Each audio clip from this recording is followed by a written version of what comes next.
I hope you're well. Kirsty here in my sun lounge today, and we've got a bit of an interesting project to do. I've been quite fascinated recently with self-watering pots. I've seen them on lots of people's videos. They look incredibly helpful if they keep your very thirsty plants well watered during the summer.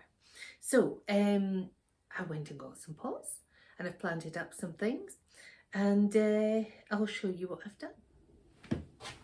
Okay, so here, just to show you first of all, I've potted up a couple of the baby orchids that we got from Burnham's Nurseries, and these guys had quite decent root systems, so I've potted them on into these small terracotta pots that we were talking about the other day, with a mixture of bark, quite a lot of sphagnum moss, some of the lava rocks, and I think they'll settle in quite nicely. Pop these down. Okay, here we have some of the orchids that I've potted on. We'll start out with this chap.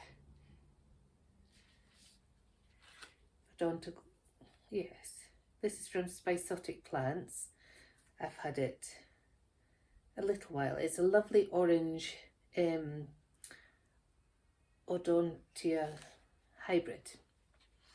I've got some pictures of it that I'll put up. It came basically in flower and it lasted quite a long time, but I thought this might be a good contender to go into the pots.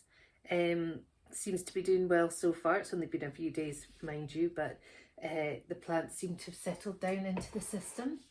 This one is one of my miltoniopsis. This also is from Spicotic Plants, and it's Her Alexander. So this one seemed to be doing fine in the way that I'd potted it, but when I unpotted it, I realised that there weren't many viable roots really, and this is a good example of how the leaves get all quercetinaed when the leaves are first emerging. If they don't get enough moisture, they go this quercetina way.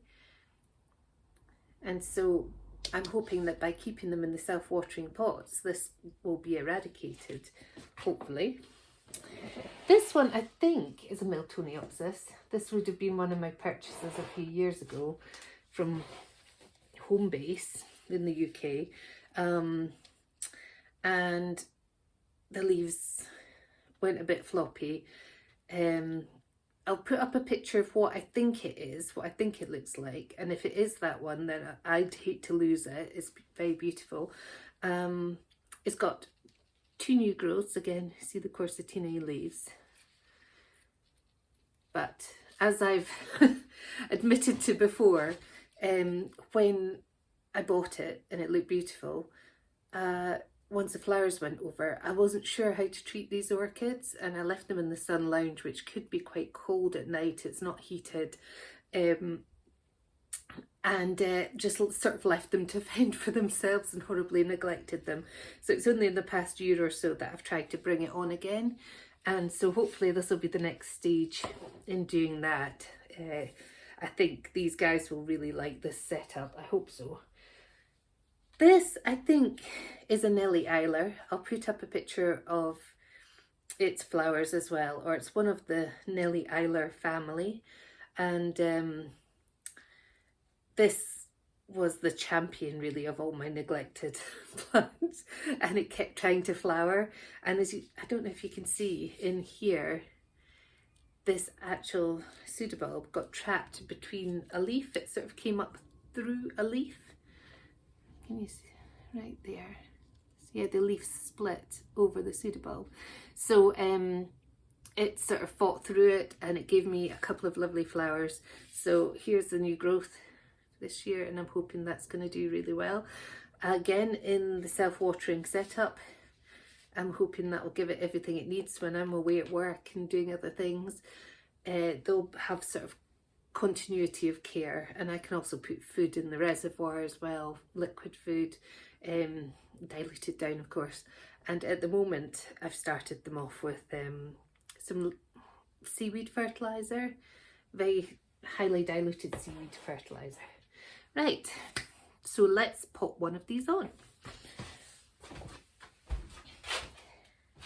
This is another one of my neglected chaps, as you can see by the floppy leaves. But again, since I've been giving it care and reading up about it, I think this is just a straightforward oncidium. I don't know what kind, but hopefully if we get it to flower again, we can pinpoint which one it is. So yes, lovely new growth here. Lots of floppy boys around here. But I think this would be a good candidate for the self-watering pots. So we'll pot this one up together and I'll show you what I've been doing, rightly or wrongly. It's all a bit of an experiment, but I feel a bit bad because these guys were only potted up the end of last year. And so they've not been in these pots too long, but I'm hoping that by putting them in the self-watering setup just now, going into spring and then summer, that'll give them the best chance to really put on some growth and be prepared for flowering later on. Okay, so I've got my pot ready. I think this would be the right size for this plant. And we just double check the size up just to see if it would be better.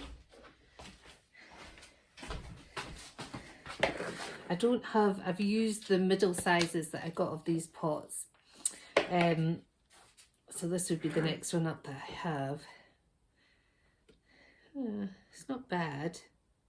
You obviously don't want your plant to be in too big a pot, or it'll be surrounded by wet media for indefinitely, and you know, it might increase the chances of rot. Well, I'm not sure. I think we'll put in the smaller one just to be safe just now. And I'll show you the anatomy of the pot. There's lots of different kinds of self-watering pots, but from what I see, they all tend to follow the same outline. So you've got your pot, which has the holes in the bottom and the two big holes. You've got your wick that you feed through the holes, one on either side.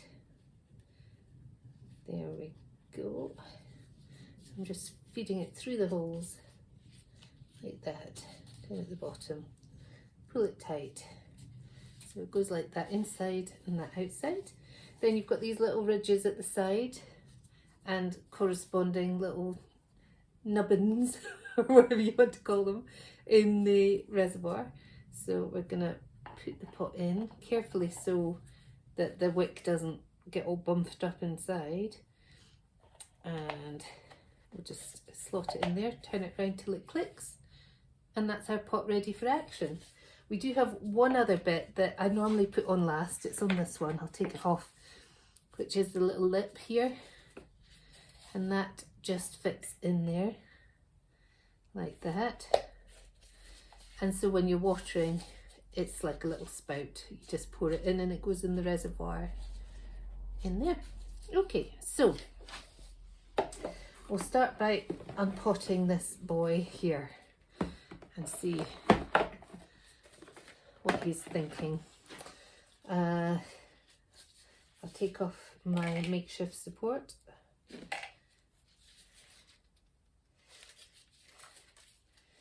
I've got string there. Let come out. Don't want to lift it over the plant just in case I catch it. I'll cut it. Now, as I say, I went into our local home base, which is like a DIY shop, if you're not familiar with it, but it sells plants as well. And our local one had this amazing array of different kinds of orchids that I hadn't seen before. I was just familiar with the phalaenopsis type at the point at that time. There we go. And just very excited by these all these beautiful things. And so I bought a few initially, and then I decided to wait till the rest were reduced. And of course, lots of people like me didn't know what to do with the orchids, so a lot of them did sit on the shelves for a while. And yeah, I ended up buying lots of reduced ones as well. And then of course I didn't know what to do with them. I should have read up. I should have understood what kind of orchids they were and read up about them. But I didn't. So they were sort of abandoned in here in all weathers. But I think because I had done a bit of research initially, and I knew that they would quite like to be in sphagnum moss. I think that saved them, because the little water I did give them, they managed to retain it and use it. Now this is very interesting. I'll show you this plant. Now look at all these roots. We've got, I would say the majority of these ones, the slightly discoloured ones, are dead. And that one seems, didn't want to play that one. But if you pull the roots of a dead one, can you see that? It goes into the string, because the root's made up of the actual root, which is that stringy bit, and then it's surrounded by a velamen, a coating, that absorbs the water and lets it go into the root. So when the root's dead and the velamen's rotted, that's what happens. You can just pull it away. So they don't all seem to be dead. But the exciting thing is, look at all these new roots. So coming from this pseudobulb here, we've got lots of growing tips, lots of new roots, which I think is very exciting. Some around here, just lovely. So these are not all pulling away, some of them are. So I'm going to keep, I think, the majority, and plant it up like this. Because I think most of the older part of the orchid, their roots will be a bit short. But the newer part here is giving us lots of lovely new life. Right, so we'll get rid of the old compost. I don't think I'm going to wash it because it's not that long since I repotted it into there. But we have got lots of lovely new roots, so that's very good. Get the new pot. I'm just going to check that this is the right size. Yeah, that'll be fine. And I've pre-soaked some sphagnum moss here that came in like a block of cardboard, and I'm just going to drain it a little bit. Just draining the water out there. I'm going to fluff it up and put it in the bottom. Now the reason I'm putting it in the bottom of the pot, and I'm not putting the other media that I'm going to use in the bottom, is because this is the most wicking. So if they're surrounding the actual wick that goes down to the reservoir, then it's going to move up through the sphagnum moss into the next layer. So I should get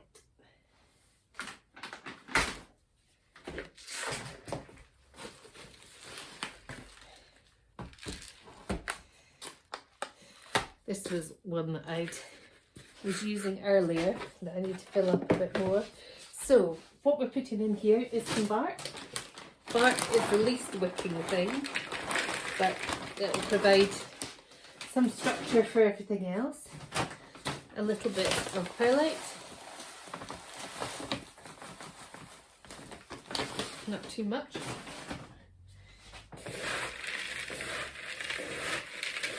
I'm also going to put in some of this, which is lava rocks, and that does absorb. So I've just put in some lava rock. That does absorb well. I'm going to put in some Orchid Grow from the one that's open. This is like humus stones, and it absorbs moisture, improves drainage, pH neutral, grow media.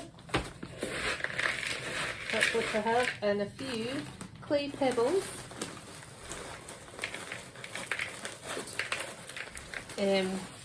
These absorb water as well, perfect for plant topper, root growth, premium clay, hydroponics.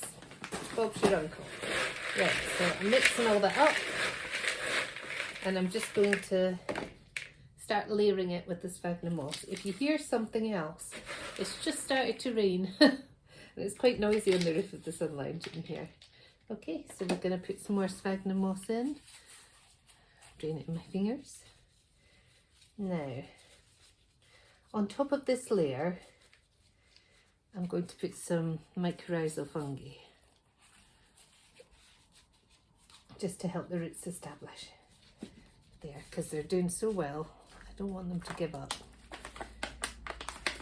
So I should just put a tiny little bit in there. I might also just put a couple of balls of slow release fertilizer. There's I've read or heard different things about having that mixture in these pots that are self-watering. Perhaps the roots get burnt by the fertilizer, but I'm just putting in a tiny bit, so hopefully that won't have a negative effect. Here comes the orchid. Right, so it's obviously growing from this side, this front end here. Now, I don't know if you can see here, but I've put too much in. It's sitting too high up. We could, I might be cheeky, because a lot of these roots are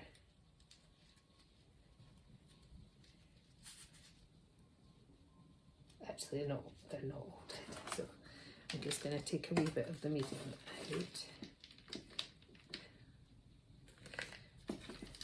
I was going to chop them off there. Did you see me? I was like, I wonder if I could just chop some roots off. But no, they're not all by any means going to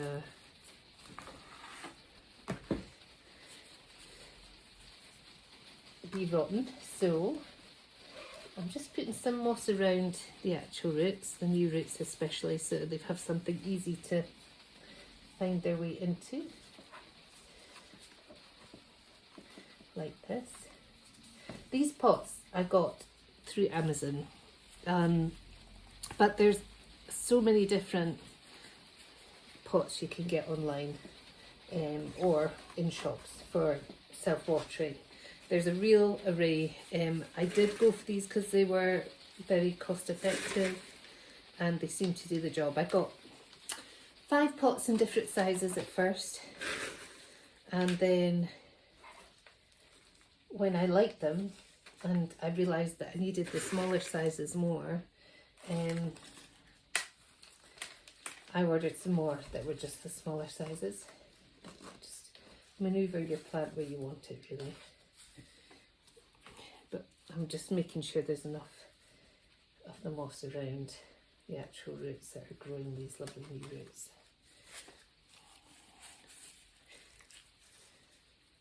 So yeah, do a bit of shopping, have a look, see what you like, see what goes with your decor in your house, see what your price point is really, if you want to start small like I did and not have a big outlay initially, just in case your plants didn't like the setup, or you just wanted them back in terracotta or whatever, you know, whatever suits.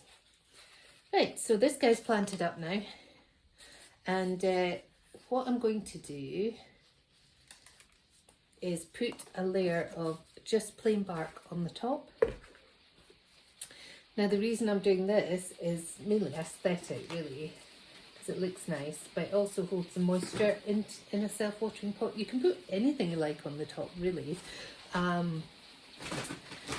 like those clay pebbles, the sort of like a type pebbles. They are quite a good choice.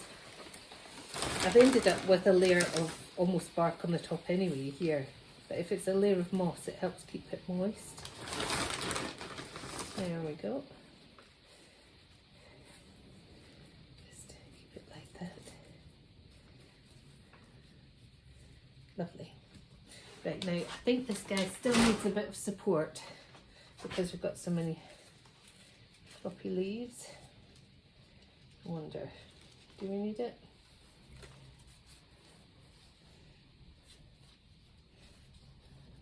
Just assess your situation, how well we potted, how secure he is. I might put a wee bit more in there.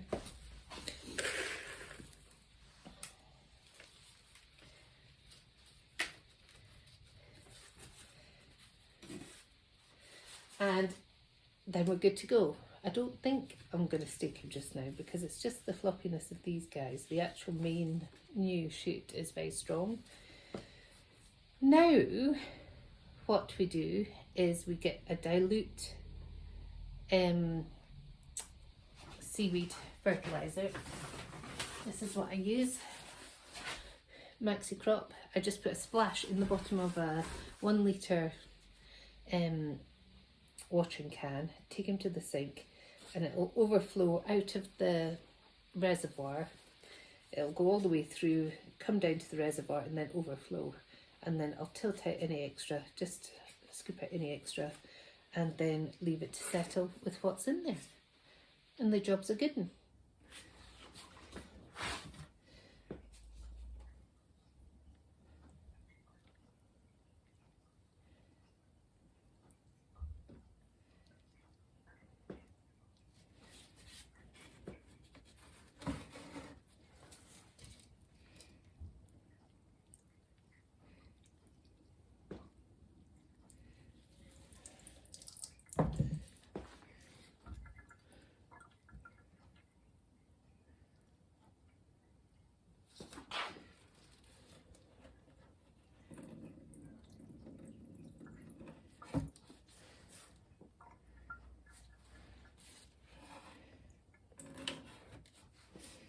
Okay, so this guy's all planted up to go with my merry band of other oncidiums.